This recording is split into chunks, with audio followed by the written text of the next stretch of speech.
discussion. I agree. So without further ado, I will give the floor to my colleague, Professor Garcia Guitian, who is the coordinator of this Jean Monnet network. Elena, the floor is yours. Thank you, Luis. Thank you for sharing your time and this space, this digital space this afternoon to just share your concerns and interests that, of course, are really important for us. As I know that there are a lot of questions, I just want to ask you if you can tell us a little bit more about the near future. You have a focus on what you have done and the things, the fast answer to the situation, but we are also very worried about a debate that is going to, it has already started, that is not just on how specific policies we are developing, concrete decisions, but also on thinking about the future of the European Union. And the future of the European Union now has a different meaning after the crisis.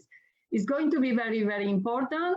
And we need to open the debate not just on discussing the budget or the money, which is very important, by the way, but it's going to be focused also on how we decide, who is going to decide about procedures. You were speaking about the role of experts, which is important, but it also has to do with the balances between institutions at the different levels. So my question is if you are already thinking on the role of communication of your direction on how we are going to be able to a little bit connect and communicate these processes that are going to start in some places. For example, in Spain, they are already planning a citizen assembly for the climate change, etc.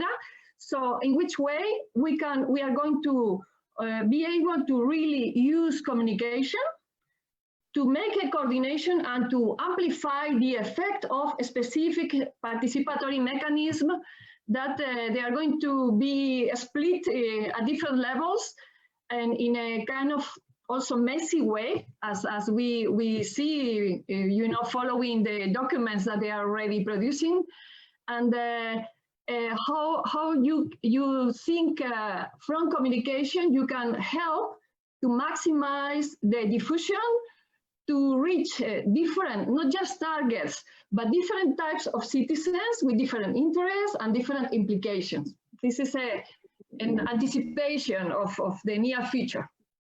Thank you. Thank you very much, Elena. So we'll proceed question by. Absolutely, yes, with pleasure. Thank you very much for the very valid question about how indeed we engage with citizens, because I understand your question to be about citizens' engagement. I'm happy to say that we don't start from scratch on this, even if indeed, of course, the project, for example, of the conference on the future of Europe, which was intended to be kicked off in this spring. At least that was a little bit the perspective that was on the horizon. You will remember that this was part of President von der Leyen's political guidelines, and very much something that she put our Vice President Dubravka Šuica in charge of, indeed, alongside other colleagues in the college. An interinstitutional project, a project where talks were underway between the institutions on that should lead to indeed the agreement on a joint declaration. This is an agreement that is still not in place, of course, because all the institutions have been mobilized on the crisis, understandably, and this has been the focus of the crisis, but it has not meant and that citizens have been forgotten. And fortunately, even a lot of citizens' engagement, even through virtual means, has also been possible during the crisis, although of course it has been more challenging. But I said we were not starting from scratch, and I think it's important to remember that even when it comes to the political priorities that we have before us today, that we had in the political priorities for the European Union, those that were anchored in President von der Leyen's political guidelines, even when it comes to those priorities, they were very broadly also informed by previous citizens' engagement that had taken place both at national and European level. The Conference on the Future of Europe is and was designed to take, I think, this citizens' engagement a step further, and of course also to address some of the issues that you were hinting to in your question. Indeed, I think we will need to be innovative when it comes to, not least in light of the crisis, be innovative in the way that we enable this European conversation that hopefully the Conference of the Future of Europe will also become, to, for example, take place on the basis of new digital means. While we are waiting for indeed the political frame of the conference to be clarified once indeed the moment is right. Our president has just referred to the conference in her intervention in the parliament. We will have hopefully a digital platform also made available to citizens as one means for a broad citizens engagement to take place.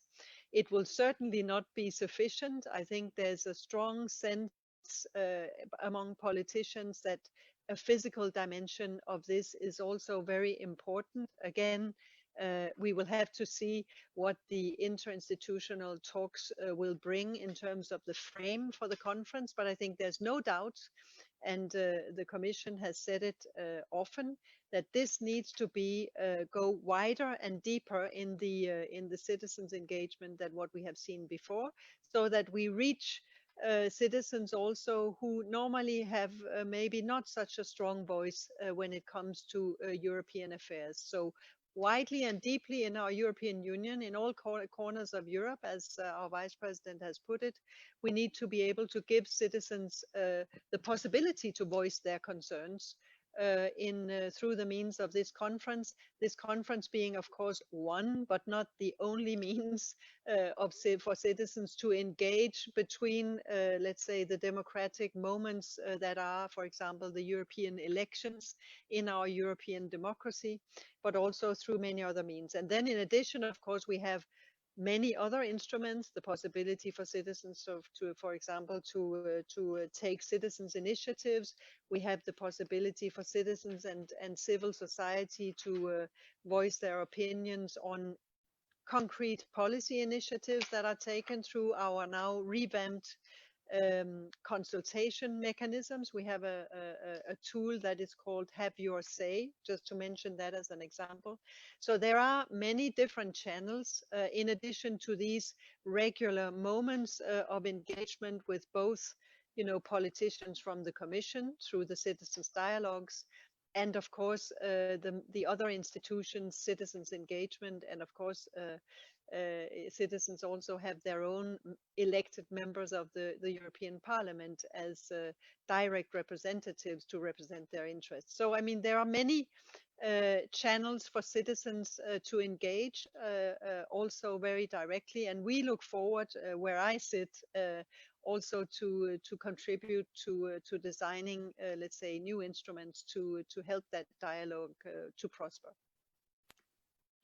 Thank you very much. The Conference of the Future of Europe is something most of us are looking forward, and I think we know also how important these engagement mechanisms have been for the EU communication in the last decade.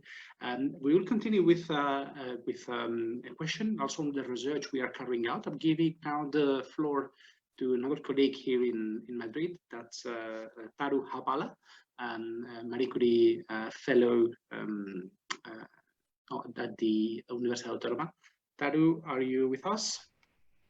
Yes, I'm here. Yes. Hi, Taru. Thank you, Luis. Thank you very much. Very interesting talk. I'm a Marie Curie Fellow at the Autonomous University of Madrid. And with the OpenEUdebate project, we are currently working on a book project on the EU politicization, in which the increased intertwining of European and national debates seems quite evident. So from this perspective, and certainly from the point of view of EU presence, which you were talking about, and how to maintain that dialogue between member states, citizens in the EU, and the EU Commission, it seems that it would be quite important for the Commission to continue this dialogue in national contexts in order to show engagement and interest towards national concerns and issues. So during the crisis, we have seen that the President of the European Commission has been quite active in different national media, unlike previous European Commission presidents. So my question is, will there be a change in the media engagement of the Commission across national media as a policy in the long term? Thank you. Thank you very much. Media and national media have an extremely important role, of course, as mediators of indeed European issues to people in terms of also trust, of course, in information. Citizens are still looking very, very much to media, and by the way, to television and radio still quite a lot, because maybe they are becoming very, very big users of social media, but they don't necessarily trust them as much as some of the traditional media, at least. Those are some of the patterns that we see. And you are right in stressing that it's extremely important for politicians, for European politicians, for European leaders to be visible, for our president to be visible in national media, to as I was explaining that, you know, we took the cue from everything that our president was organizing in the crisis response to basically translate in message terms and in communication terms what she was doing. But if she had not engaged, as you are saying, also very strongly with national media, for example, we talked a little bit about Italy, where the crisis hit so hard. It was extremely important, I think, for the president to be present in Italian media to explain what the approach was, in addition to the many, many video messages that the president has been constantly fielding, because it has been extremely important to her to put out what the Commission was concretely doing to help member states face up to the crisis. So concretely, I can tell you that indeed, President von der Leyen has been very active in national media, publishing articles, and both in national and, by the way, also regional newspapers, because I think regional is absolutely key in addition to the national level.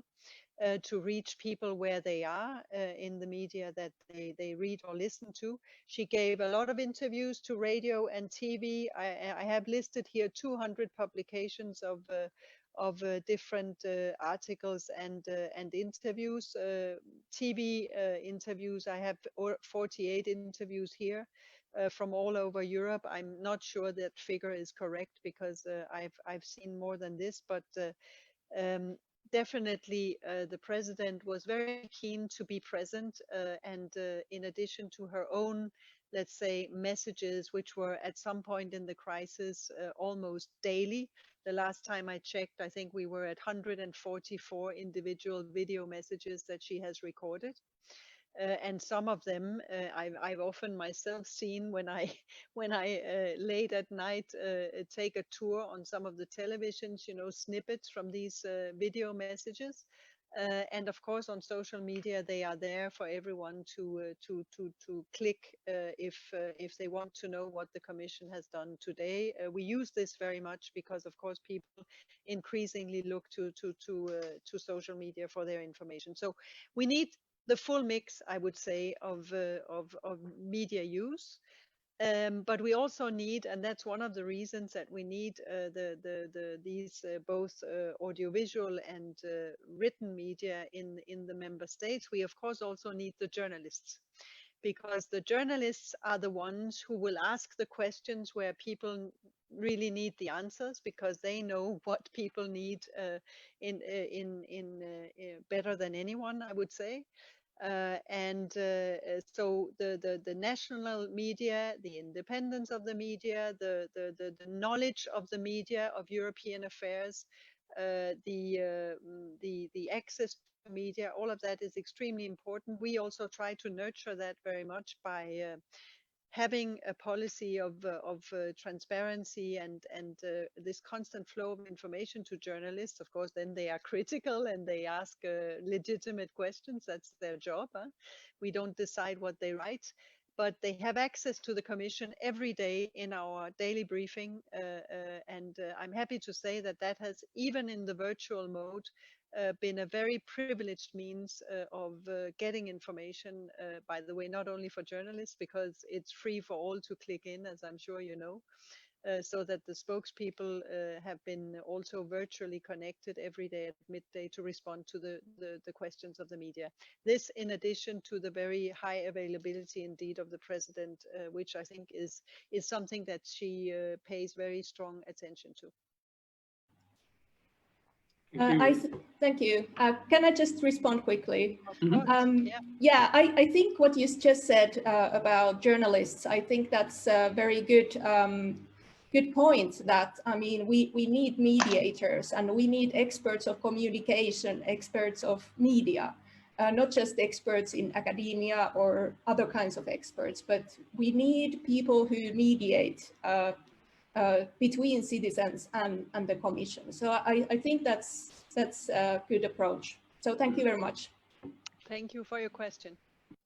Thank you, Tadu. And this importance of mediators in general is something that we are very keen in this project, and we hope to demonstrate it in research. So as we move on, I'm now going to give the floor to our local, and now that we are in digital, it's much more fluid, but of course that's all recognition to our colleagues from the ULB, the Université Libre de Bruxelles, Maria Isabel Soldevila. She's a colleague at the ULB, who is the first contact point for today's event organization, also member of the network. So Maria Isabel, the floor is yours, and thanks a lot for your contribution to putting this event together as well. Thank you, Luis, and thank you for this great presentation. We have been doing research on this area for a while, and it's interesting to see that you have highlighted the listening dimension of the communication strategy and all the different channels that have been created to enforce this listening dimension of the strategy.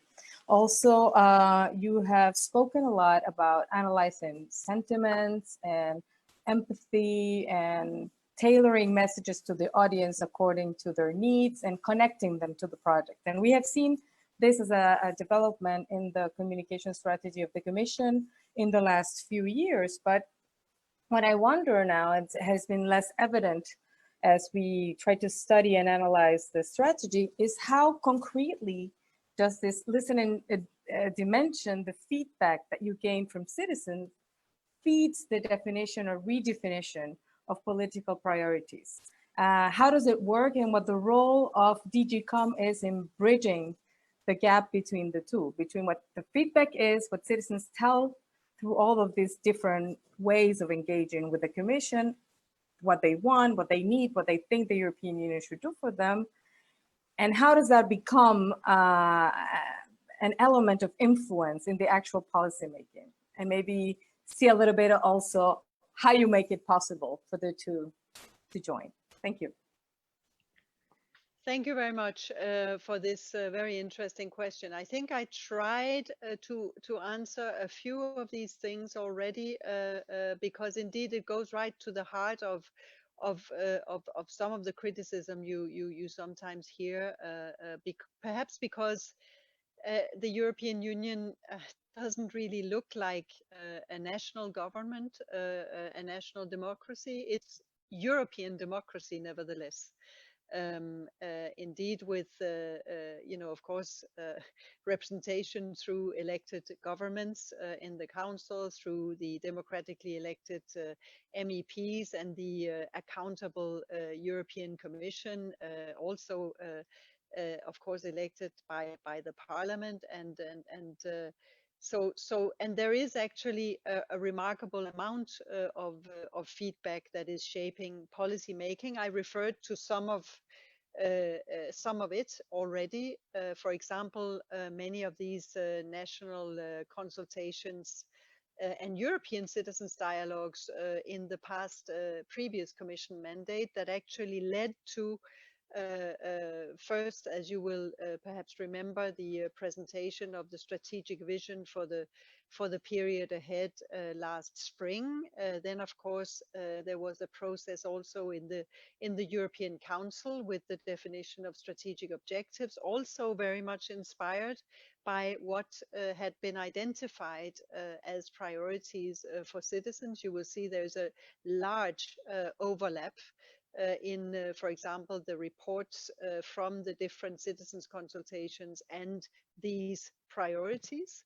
And then, of course, President von der Leyen established her guidelines that were indeed approved also, and that led to indeed the formation of the new European Commission on the basis of these guidelines that met the support of the democratically elected European parliamentarians. So there you have, let's say, the at least the democracy side very much catered to. But of course, as I was saying, for the European Union, for the European Commission, and I'm sure for the other institutions, democracy is not just something that happens every 5 years. It's something that needs to be alive in the daily debate, and indeed also it needs to be reflected in a demonstration that the European citizens are listening to citizens and meeting their concerns. I mentioned some of the consultation processes that we in the European Commission use to make sure that both citizens and stakeholder views are heard before we actually come forward with initiatives. I referred to the Have Your Say portal that citizens and stakeholders can use when they want to give their views on policy initiatives that are put out for consultation.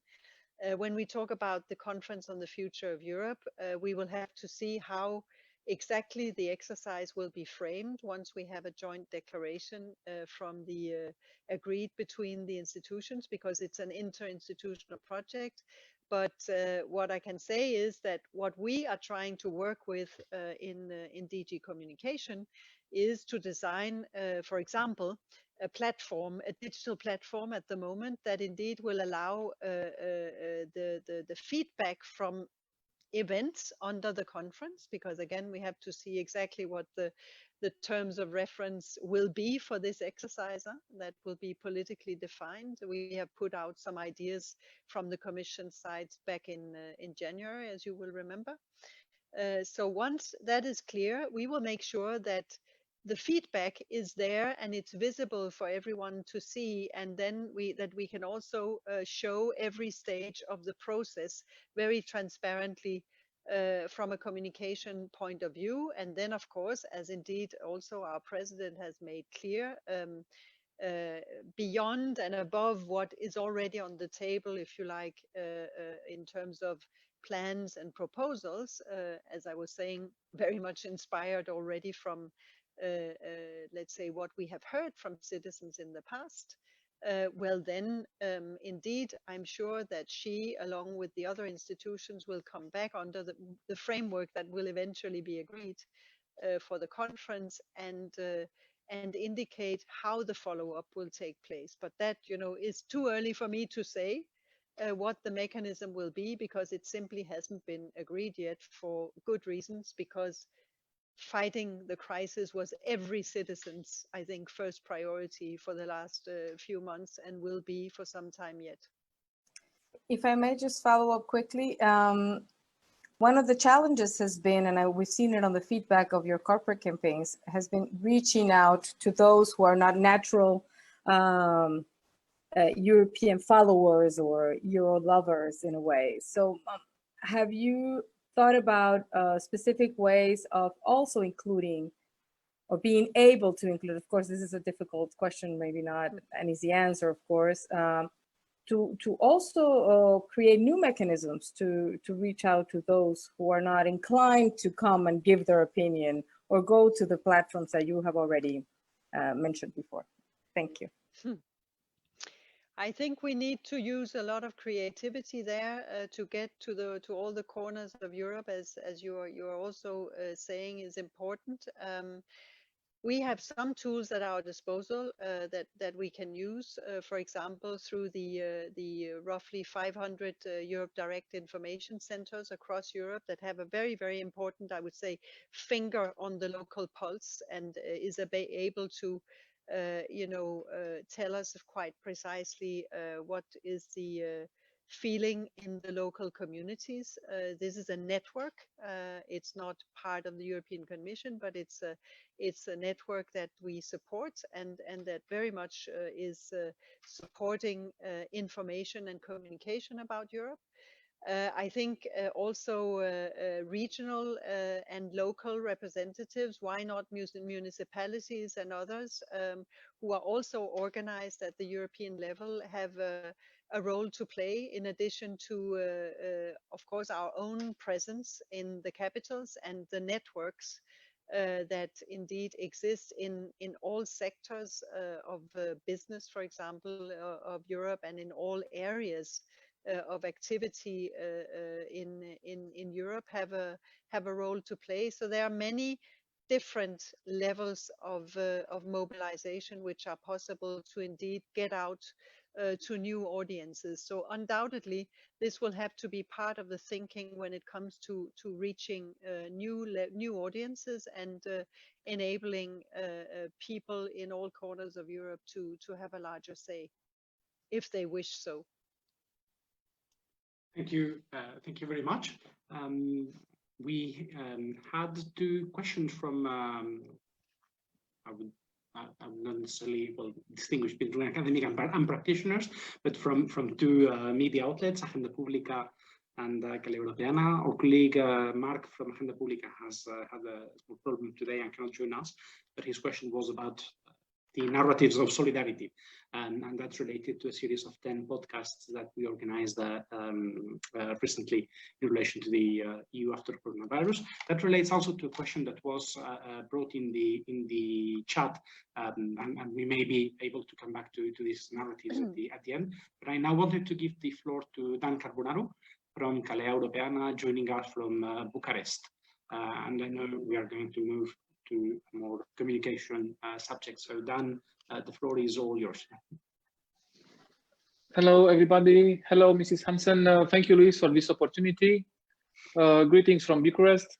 For the moment, I cannot join the Brussels live as a physical person, but we use the digital opportunities to communicate each other. So congratulations, first of all, Mrs. Hansen, for your activity, your team activity, and your presentation. And as you finished your presentation initially talking about misinformation, I'd like to ask you something about it, because each crisis was hitting Europe was treated as an opportunity, usually, to develop new tools for providing an increased European approach in solving European citizens' problems. And in the last years, we saw the pressure, we felt the pressure, heavily put it by the propaganda and the tools of hybrid war. And my question for you is, as we know that we have some tools, EU East Stratcom Task Force, for instance, does the Commission intend to protect the public sphere using this expertise, this kind of expertise already, let's say, tested in combat? And which is, under your opinion, the major risk identified so far in terms of hybrid war in Europe? Thank you. Thank you, Dan. Thank you very much for this very important question. Of course, indeed, as you also stressed, there are several actors in this at the institutional level in the European Union. You are right that it's absolutely something that has grown very rapidly since the beginning of the crisis, and it has continued to spread as we saw the crisis, the coronavirus crisis, play out. And indeed, it has been playing very much on people's fears in relation to this particular crisis and the increased use of social media. And it has, in the context of the coronavirus crisis, it has really even presented a real threat to public health. As well as indeed, and that's not new, those who have propagated disinformation have taken advantage of the situation to sometimes push political agendas. As far as the action that we have been taken, we have definitely rebutted also in this crisis many myths, a lot of misinformation, because there's misinformation and then there's disinformation, this deliberate malign attempt to manipulate opinion and information. But I mentioned everything that has been circulating about the health aspects of the disease, of course, or the disease itself, or it's the treatments or the vaccines. I referred to it already, as well as also, and there indeed some foreign actors have come in as well when it comes to the perceived lack of EU response or perceived lack of solidarity.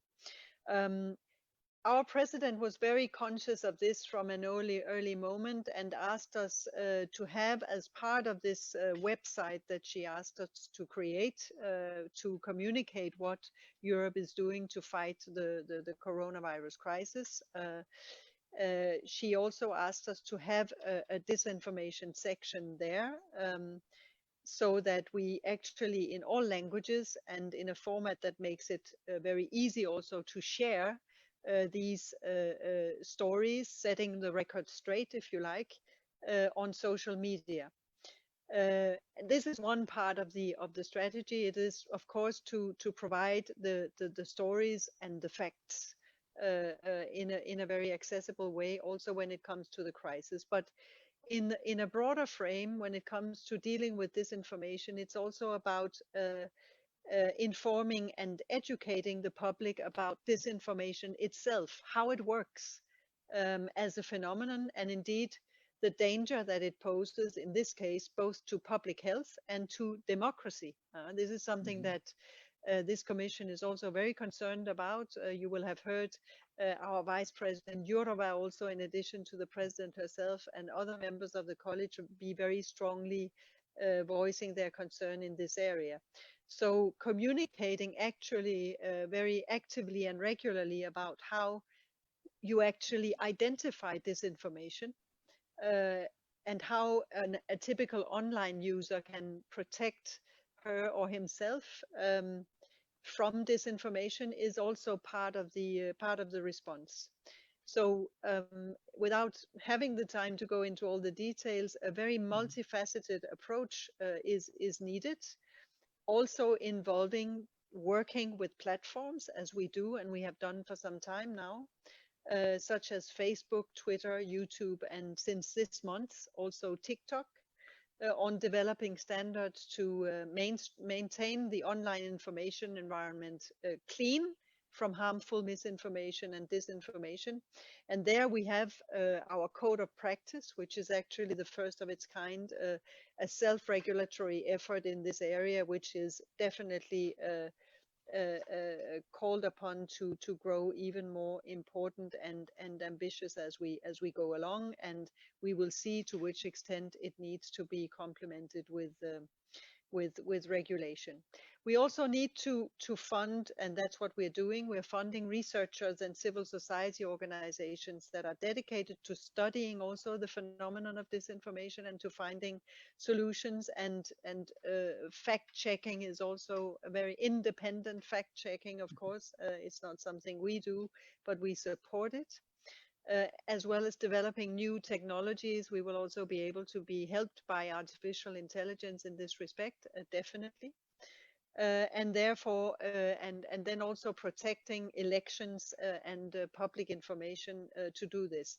You referred to the EEAS, and it's true that the EEAS has played a truly crucial role in fighting disinformation as a foreign policy threat. You referred to that, and that has expanded to now including more teams that are focusing on different regions outside the EU where disinformation might originate. And you will find in relation to the corona crisis quite comprehensive information on where we are stepping up the action. And this includes also doing more on social media in the debate in member states. The 10th of June, when we published a document on how we intend to step up the action and learn the lessons from the coronavirus crisis when it comes to disinformation. So a detailed response, but by the end of the day, it's also about building trust in institutions, having a strong communications environment, and this support to independent media that I mentioned, in addition to, because it starts with ourselves. How do we actually explain things that we know to our friends and families, and how do we think about sharing social media posts that we see? This is something that all of us have to pay very much attention to. So checking your sources and thinking before sharing, I think is also the part of the reflex that everyone needs to embrace. So promoting that is very important as well. Thank you. Thank you, Dan, and thanks, Pia, for this response. We have 4 pending questions from the floor, and we have 9 minutes left. So I suggest that we collect now two and two questions. So I would like to ask first to Mr. Ander from the Foundation of European Progressive Studies, who sent us a question in advance. I don't know if Laszlo, you are still with us and you would like to ask your question.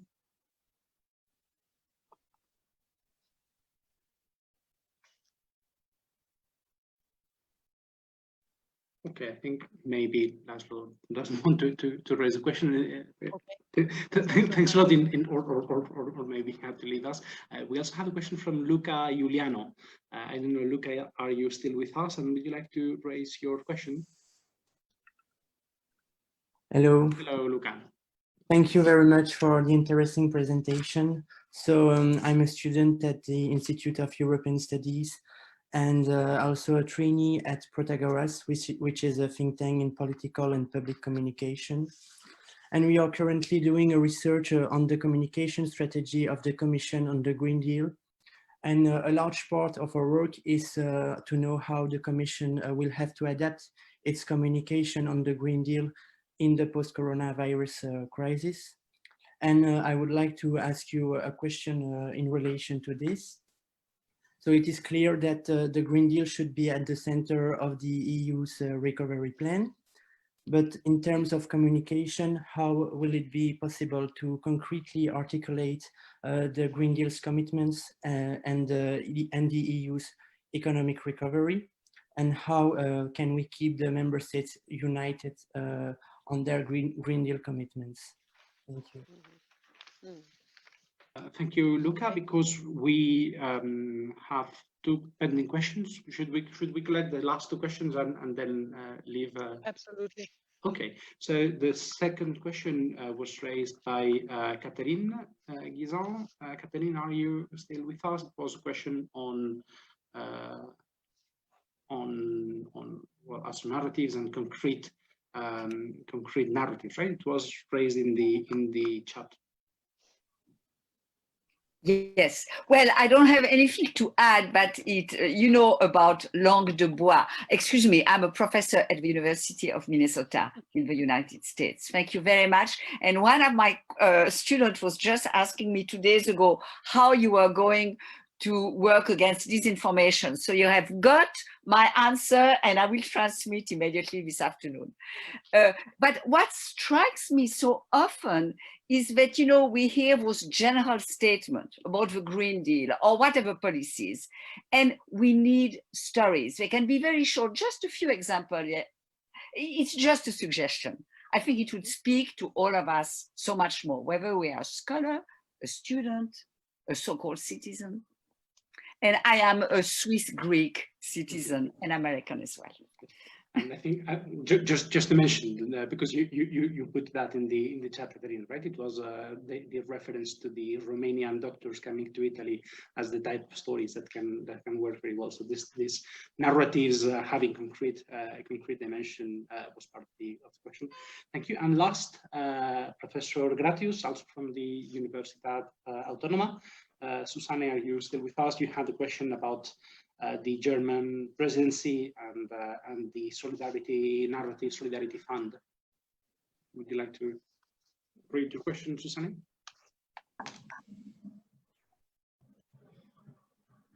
Hello, do you hear me? Yes, we do. Hi, okay, thank you very much, Luis. I can't, you can't see me because it's no way to initiate the video, the webcam. But we hear you very. Okay. We hear you very well. For me, you don't see me, but you can hear me. Great. I just wanted to know a little bit more, looking to the future, since this is nearly the last question. Looking for the what will happen with the German presidency. I feel that it's like a kind of occasion to get things done. Do you think that this is true, or will it be rather an obstacle?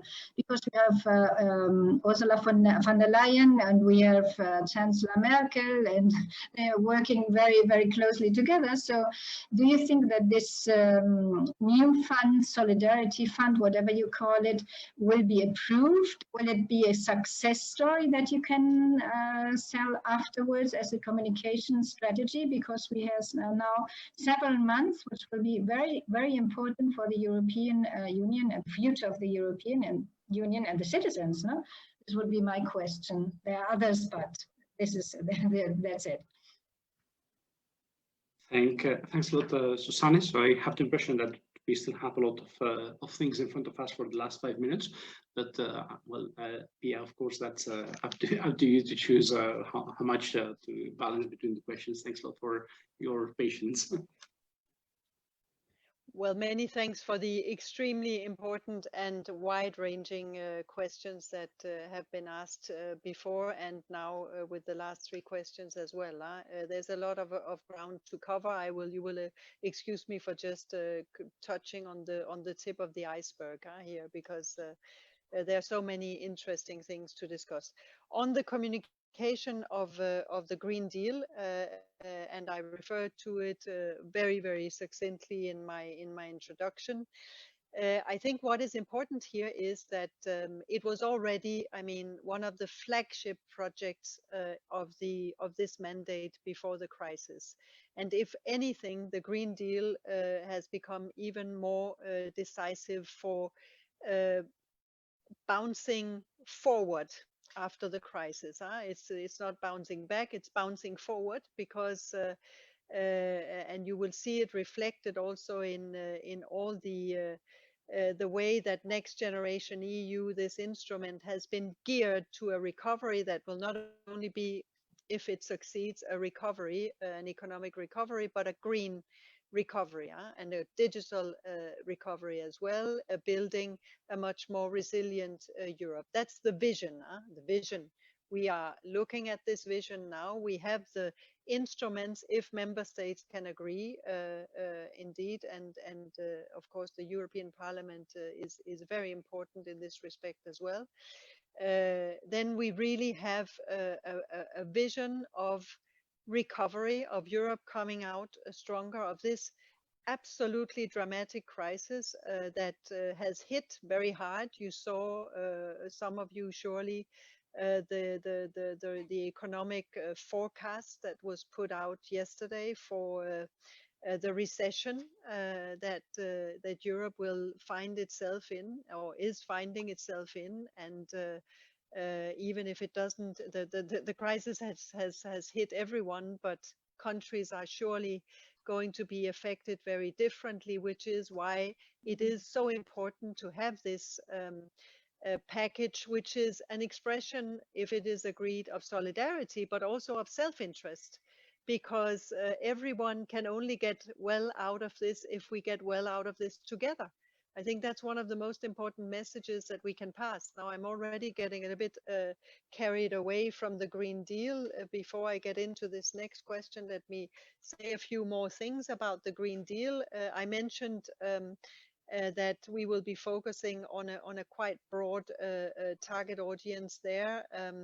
And we will, of course, now that it's the recovery prospect, which will be kind of the umbrella for every kind of initiative that we are taking. You saw also examples of this today, where Executive Vice President Timmermans and Commissioner Simpson were in the press room presenting green energy initiatives and a strategy for the future.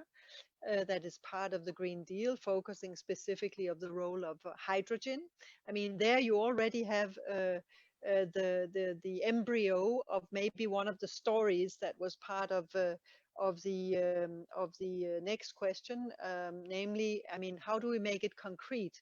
How do we show success stories, for example, in the energy transition that we need to have a greener and more sustainable Europe that at the same time becomes a growth strategy for Europe? How do we show the actors behind this? How do we demonstrate the people, the businesses, and the regions that indeed are affected and can be part of this energy transition with European support?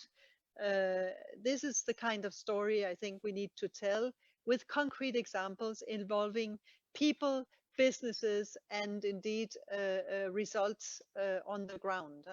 So this would very much be the way that we would do this, showing also that this transition indeed with the Green Deal will create opportunities for families and communities, and help create jobs in the process, because even if at the moment what we are seeing is let's say maybe a less dramatic than first expected impact on employment, that is also due to indeed all the support measures that have been put in place, including at the European level with the SURE instrument, which will start very soon, also having an important positive effect on employment. But we need to create new jobs in the future, also in the Green Deal, to get also the support and indeed the social sustainability of our initiatives. So showing that will be part of how we also will campaign about the Green Deal in a recovery perspective. And then I think, and that was already planned before the crisis, we also have to show in the campaigns that it's important for people to participate through change behavior. I mean, we've all seen how we all have changed our ways when it comes to recycling our waste and changing our behaviors in terms of our consumption habits, etc. All of that is also important to show, because then people feel also more that they are part of it. So I think this is something that also brings support. People are more convinced if they feel that they have a route to contribute, and indeed that they also can have their say, as we discussed previously, in terms of the choices that we are making to get to that very necessary and very widely owned and shared objective of climate neutrality that drive all these individual initiatives behind the Green Deal. So that's my reply, or the reply that I have time for on the Green Deal, and perhaps also the embryo of a reply about the stories, where I completely agree. We have to tell more stories from the citizens' perspective. We have to use also the empathy and the emotion that I was speaking about, also to make people feel that this is real, that this is not just words, that this is not just, as the professor was saying, langue de bois, because I can tell you with my long experience with journalists, they don't take it. Langue de bois doesn't work with journalists, and actually it doesn't work with citizens either. So, so I think that's definitely something we need to get away from. And I think to answer maybe the last question, that the recovery plan for Europe, what we need to show, and it was about also, do we think that it will happen? Is it a chance to get things done? That's what I heard in the question, including through this very strong alliance that you have seen at display when we had, for example, the press conference where Chancellor Merkel presented the German presidency, and President von der Leyen also gave her input on the priorities and how we are going to work to get this necessary and vital deal for Europe's recovery. There's a strong belief that this will be done and that we can get this done, but of course it is not done yet. It requires very hard negotiations, which are ongoing as we speak, and that this ambition of getting out of the crisis in a way that also will be sustainable for the next generation, and that we don't leave behind a Europe that the next generation cannot thrive in and prosper in. No, on the contrary, we have to bounce forward. We have to build a stronger Europe, a more resilient Europe for the next generation EU. And that's why this brand, we feel so strongly about it, because then the project has a purpose if we actually build a Europe for the next generation. So I think, and that's what we can do if we can follow, let's say, the ambition that is set out for the Green Deal, for the digital transformation.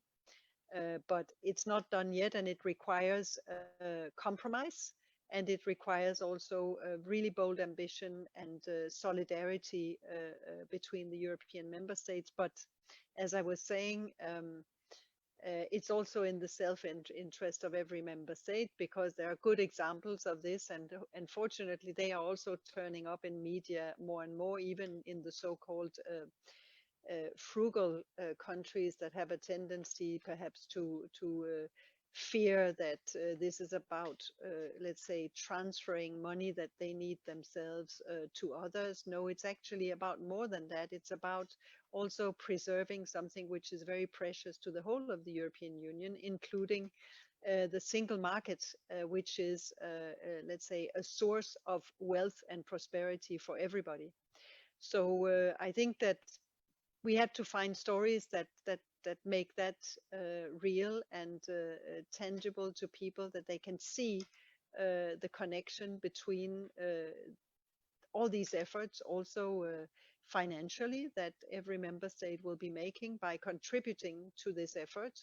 And of course, therefore, we have also had to be very innovative in designing an instrument, the Next Generation EU instrument, which will be leveraging investment in a financially sustainable way for the member states that are all very, very hard hit, some much harder than others, but everyone has had, of course, to pull a lot of financing out of their national treasuries to support businesses and jobs in their member states. So this innovative approach that combines the traditional multi-annual financial framework with an innovative source of investment for the future, sustainable and digital, or green and digital and resilient, I think is something that hopefully member states can soon agree on, and then all the concrete projects for people can start rolling out.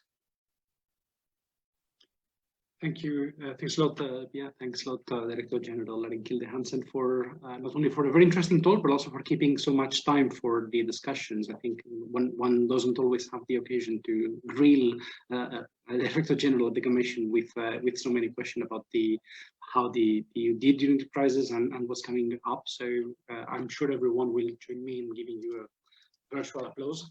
So thanks all participants for a very engaging discussion. I think we covered a lot of ground, and thanks to our colleagues from the Université Libre de Bruxelles, who are a founding member of OpenEUdebate, for organizing such an interesting event, and also to people who have been watching remotely in Facebook. We hope all across Europe, and we have seen also in the United States. So we look forward to keeping up this kind of discussion. So come to our website and listen to our podcast if you want to stay in touch. And we look forward to seeing some of the things that we have discussed developed in the coming months, because I am sure a lot of new issues are coming up. So it was a privilege to be able to listen to that as they develop. Thank you very much. It was a privilege to take your questions and comments. Very enriching discussion. Many thanks, and looking forward to continue the conversation and be in touch. Thank you, and everyone stay safe, I hope. Stay safe. Bye-bye. Have a nice evening. Thank you all. Bye-bye. Thank you. Bye-bye. Bye.